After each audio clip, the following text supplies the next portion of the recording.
اعوذ باللہ من الشیطان الرجیم بسم اللہ الرحمن الرحیم 20 صفر المظفر کا دن چہلم امام حسین علیہ الصلوۃ والسلام کا دن۔ یہ وہ دن جس دن اسیران شام و کوفہ ایک روایت کے مطابق کربلا میں زیارت کرنے کے لیے امام حسین علیہ الصلوۃ والسلام کے پاس پہنچی، اور اس وقت جابر بن عبداللہ انصاری امام حسین علیہ الصلوۃ والسلام کے صحابی وہاں پر موجود تھے۔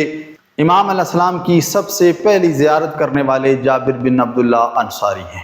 آج کے دن زیارت امام حسین علیہ الصلوۃ والسلام پڑھنا، اور بالخصوص زیارت اربعین 20 صفر کو زیارت اربعین پڑھنے کی بہت زیادہ تاکید کی گئی ہے۔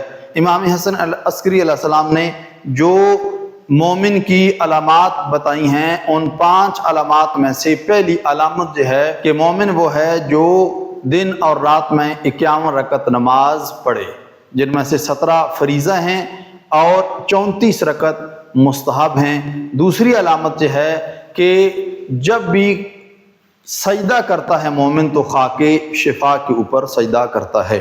تیسری علامت امام علیہ السلام نے بتائی کہ مومن وہ ہے کہ جو بسم اللہ الرحمن الرحیم کو بالجہر اپنی نمازوں میں بالجہر یعنی بلند آواز سے بسم اللہ کو پڑھتا ہے۔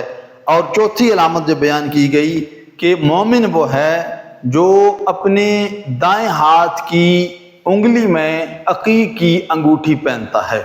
اور 5ویں علامت جو ہے کہ 20 صفر مظفر کے دن وہ زیارت اربعین کی تلاوت کرتا ہے۔ زیارت اربعین کی ایک ویڈیو ہمارے پیج پر موجود ہے، ہم اس کا لنک ڈسکرپشن میں دے دیں گے، آپ وہاں سے وہ دیکھ سکتے ہیں۔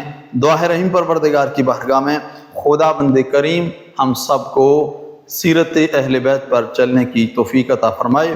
والسلام علیکم ورحمۃ اللہ وبرکاتہ۔